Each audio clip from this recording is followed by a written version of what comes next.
he run things. Yeah.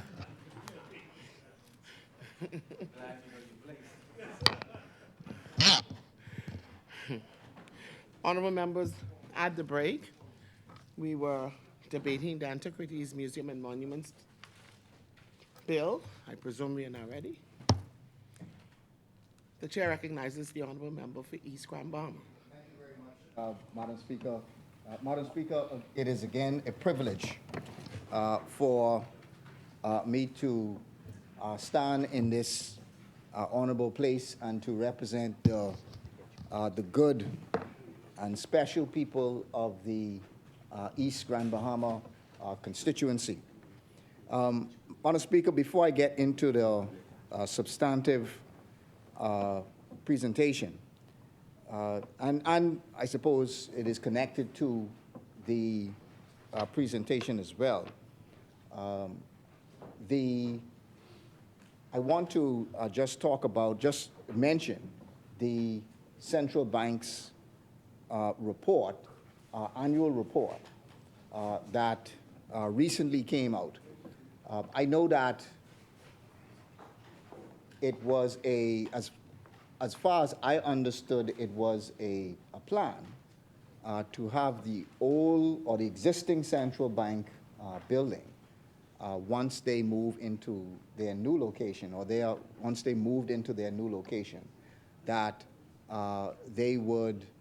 that would actually turn into a museum, which I would anticipate would have been a part of the national museums, and would then move into where, if items from the antiquities, monuments, and museums, that it would then, those items would maybe placed in that museum. The report recently came out, Madam Speaker, which, and again, it's a question that I would have to put to the government. There was a decision made not to proceed with the new location for the central bank, and the central bank came out with their decision saying that their board had decided that they would withdraw from, or that they would not proceed with that, and that they would then give back the property to the government. But the central bank's report, what was very interesting in the central bank's report, in the back of the report, there's a section there that says new premises project. And the second paragraph, and I'll just read from the report. I will table the report at the end. But there's a section of the report that says in March of 2023, the Board of Directors approved the termination of the new premises project and the transfer of the property ownership back to the government. As a result, the bank has recognized an impairment loss associated with this project totaling $8.9 million as at year's end. Additionally, the bank has estimated that additional termination fees will be recognized subsequent to year end. And so, we would, on this side, would like to understand the reasoning behind why it was that central bank has decided not to proceed with their new project. As I understood it, they had the land. The Parliament had already decided to grant them the land, and that the funds for the project would have come from central bank. So they were not requiring any funds from the public treasury to proceed along with this project. And one would have thought that coming out of COVID, you have a grand opportunity to proceed with a project of this type, where it is a huge project hundreds of construction jobs, and at no cost to the government, that these are funds that would be coming from the central bank, coming from the profits of the central bank. And so again, we would like to understand the reasoning behind not proceeding with this project. We thought that it was a good fit for the downtown area, a centerpiece for the downtown area. It was right next to the U.S. Embassy and also a part of the overall rejuvenation of downtown. And so we'd like to understand, and the part of the problem is that by not proceeding, given what is in central bank's report, that you've wasted $9 million. They've already said that as a result, the bank has recognized an impairment loss associated with this project totaling $8.9 million. And so, again, it's not chump change. It's not something that is a small amount. It is something that central bank has said, that they have lost $9 million, and that's $9 million at the end of December 2022. They're saying there may be other additional fees and so on that they've lost moving forward. So we would like to understand what the reasoning is. But also, what I found also interesting, just as a note, in the central bank's report, is that it speaks to, at page 89, it speaks to a section that says advances to Bahamas government. And Madam Speaker, you know, we just debated the central bank amendment bill, and that bill did two things. That bill made it retroactively possible for the SDRs to be converted. There was some dispute about whether it was a loan to the government or whether it was a liability to the government. I believe the Prime Minister said it was not a loan to the government. We had a differing view to it. Our view, I believe, is more consistent with what central bank's view is, which is it is a loan to the government. If I could just read from page 89 of the report, advances to Bahamas government. Now, it did two things. Let me premise it by saying this. It also reduced the amount that could be advanced to the government by the central bank. The existing law said 30% of the revenue, but it was reduced to 15, I believe. So taking that into account, that the law actually reduced it from 30 to 15, it is interesting that even the 30 was exceeded by the government. So if I read number 11, at page 89, it says Section 21 of the Act amended states that the bank shall not make any direct or indirect advances to the government and to any public corporation.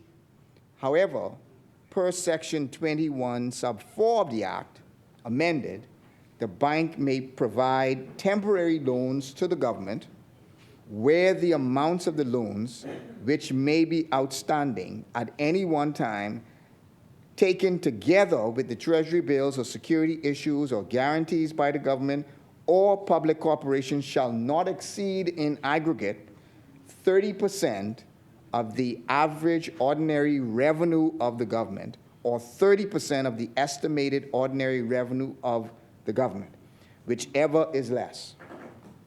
The loan should mature within 90 days, and The interest rate of the loan is based on market-related interest rate. At the year-end date, advances to the government, and I'm still reading from the report, advances to the government exceeded the 30%, and it was 30.12%. So if by the year end you already exceeded the 30% that the previous law said, my question is, has the government made the adjustments to reduce back or to reduce and comply with their new amendment? Because their new amendment moved the limit from 30% to, I believe, 15%. You are now above 30% as of December 2022. Have you made the adjustments to comply with not the old law, but have you made the adjustments to comply with the new law, which I assume has now taken effect? And if you have done that, we'd like to just understand what steps you have taken to make sure that you have actually complied with your own law, because you were in breach of it as of December 2022 by the central bank's own report that you went above 30%. No, it says you are in breach. You were in breach because the limit is 30. You exceeded that at 30.12. Now, I will say that the report does say that per the Act, there's no concern, huge concern that should be taken because of this. But my question is, you were in breach in December of 2022. We passed the law, I believe last month, which reduced it. Have you now complied with making sure that you are now below that 15%? And then we also spoke about the SDRs, and there was again a back and forth as to what the understanding was, whether there was a breach of the law and so on. Here is what the central bank report says about the SDRs. Prior to the amendment to the central bank, Section 17A, the SDR's loan, and they say SDR's loan, would have been included in the calculation for these temporary loan limits. So their own report says that before you made the amendment, the SDR's loan would have been included in this limitation, yes, that's what they say. No, that's what they said, a loan. They say prior to the amendment of the Central Bank Act, Section 17A, the SDR loan, they call it a loan. That's what I'm reading here. They called it a loan. Would have been included in the calculation of the temporary loan limits. That's what led to, because you had the difference of views. Well, I'm only saying those of us who were on this side arguing, we landed on the side of the central bank because the central bank called it a loan. And so we would have landed consistent with them. So the SDR loan would have been included in the calculation for the temporary loan limits. The amendment to the Central Bank Act, Section 17, excludes the SDR loan for the temporary. So it concedes that once you pass the amendment, it no longer is included in this temporary point, which again was the point that we were making, which was as of December when you did it, it was included, which meant you exceeded your limit, which meant you broke the Central Bank Act. And so again, it is just a point to note, Madam Speaker, that the Central Bank's report, the annual report, just had some very interesting facts in it. Also, Madam Speaker, the Prime Minister spoke about the small businesses that he recently met with, which it is a good thing that he took the time to meet with them and heard all of their concerns, because there are many, many concerns that small businesses all over the country have. There are inflation concerns. There is high food prices. There's high electricity cost. There is a number of different DIR questions, inland revenue questions, that small businesses have. The recent ad in the newspapers that said that if you had real property tax that was outstanding for 7 months, that apparently your property may be up for sale. There was a statement that came out afterward that said no, that report was not, or that statement was not was not there. But again, there are a number of questions and a number of issues that I believe small businesses, as I said, across the country are facing. One of those questions that I know I would like to ask and understand would be, the government made a commitment of $50 million this year that they provided, or they would provide in terms of small business assistance for through the Small Business Development Center and other means. I still have not yet seen anywhere close to the $50 million in assistance that was promised to the small businesses. And so we would like to understand where the $50 million, we are now approaching another budget period, another budget cycle. And so hopefully during this budget cycle, the government could explain to us how much they spent on small business assistance, and where the small businesses were able to receive this $50 million worth of assistance. I know certainly in the midterm budget, they actually reduced the amount of small business assistance through the Small Business Development Center. So we'd like to understand where that is. And then also the small home repair. I attended on Saturday the Rotary Club gave 5 persons, and this is out of a number of different houses that they were rebuilding for persons in East Grand Bahama.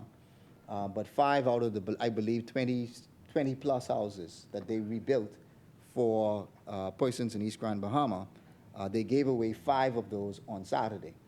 And I would like to publicly commend Rotary for the tremendous work that they have been doing in Grand Bahama. In East Grand Bahama in particular, they have been doing a tremendous job rebuilding, and West as well.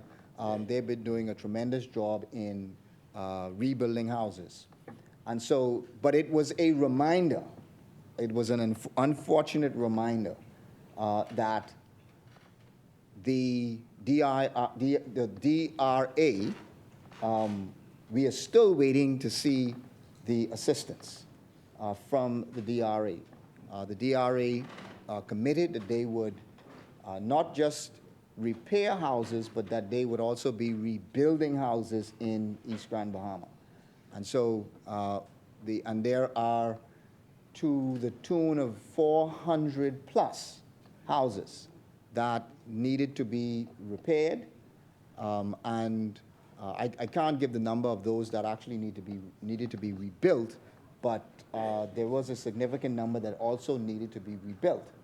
And so while we are very pleased with Rotary and that they are continuing to do a tremendous job with rebuilding these houses, we are still awaiting what is going on with the DRA, and we would like to get a report as to, because it was close to a year now that there was that meeting in East Grand Bahama where officials came and they were very, very clear that they coming to rebuild the houses. They serious. They not just talk. That they coming to rebuild the houses and repair the houses. And the member for West Grand Bahama would like us to know that the Urban Renewal and Social Services Office is going to be building next month. So I guess that means you off the hook. But the DRA and persons are desperate. They are still waiting that help. So I do want to continue to knock on those doors to say that that has to happen. We have seen the benefits, Madam Speaker, and pitfalls of treasure hunters coming to our shores. I'm no expert on the matter, but as it stands to reason that we have seen evidence that there are millions of dollars, even billions of dollars, of salvaged treasures in our oceans. This is one of those matters that the governments throughout the years have not really fully dealt with. They have not had it at their forefront in terms of this is something that we have to manage and we have to deal with.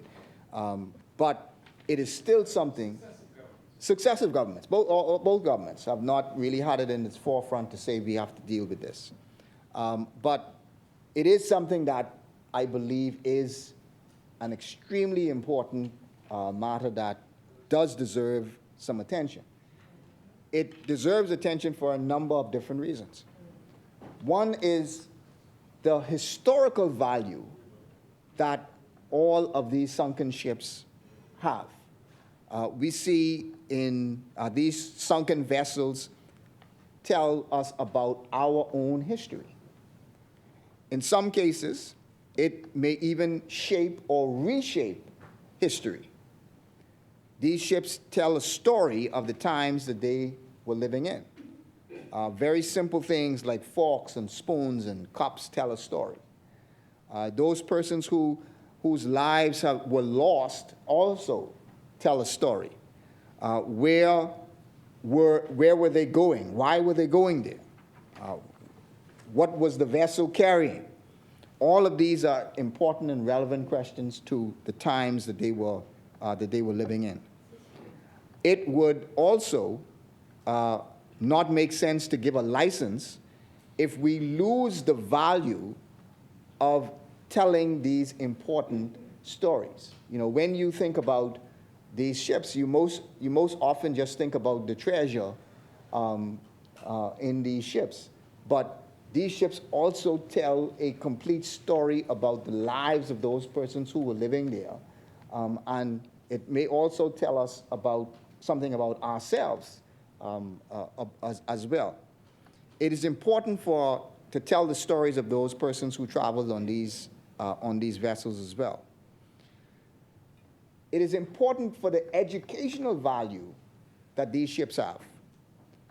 There should be courses in schools and colleges that should be the center of an overall plan in this industry. They ought to be exposed to the stories and learn of our history. But they should also be exposed to the possibilities of careers in this field, because there are a number of different careers that we are, I believe, deficient in when it comes to managing all of these shipwrecks.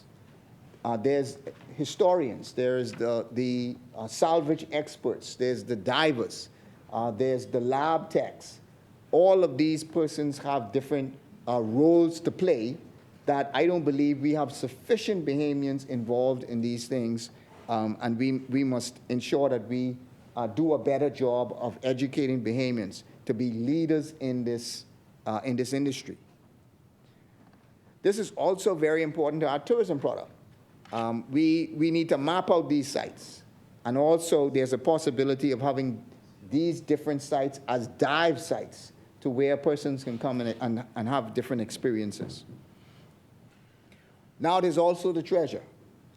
Priceless pieces of jewelry and artifacts which are extremely valuable in today's market. And yes, what were we doing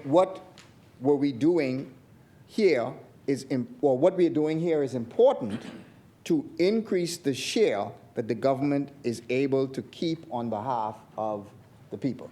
That is an important thing that is being done here today. But there is a reality that the government isn't going to spend the money to find these vessels and bring them up and preserve these vessels and the treasures that are on them. So you will need the private sector to be granted licenses to be able to do this. As I understand it, these ventures are massive ventures with persons who, one, are able to find these vessels, two, they're persons who dive to see and locate these vessels and bring these items up. Once brought up, they must be properly cleaned in a proper and a secure lab, properly preserved so that they can be viewed. This involves salvage experts, divers, also historians who cannot just collect the treasure, but can tell us the stories and pull the history out of these items that are found on the vessels. It has to be a massive enterprise, and it involves, as I understand, spending lots and lots of money. Also, the government has the responsibility to be the police and the regulator in these, with these ventures, to ensure that nobody steals as best as possible, to ensure that nobody steals these items from our waters. I know that this may be a very difficult task given the just sheer amount of ocean space that we have, but we have to do our best to police it. We also have to ensure that these items, when they are taken up, are not damaged, that they are properly preserved. And also, most importantly, we have to be able to extract our history from these vessels, and then to also be able to tell our story from these vessels. And as I said, we cannot lose sight of that this is just about the treasure, or this is just about the dollar value on the treasure, because as far as the Bahamian patronage is concerned, it is a whole lot more important than just getting the value of that treasure. But it is about telling our story, telling the story of those ships that are passing through our waters, whether these persons were free, whether they were slaves, what they were going for. All of that is a part of our history and is important for us to tell. So, Madam Speaker, with those words, we support this piece of legislation. Thank you.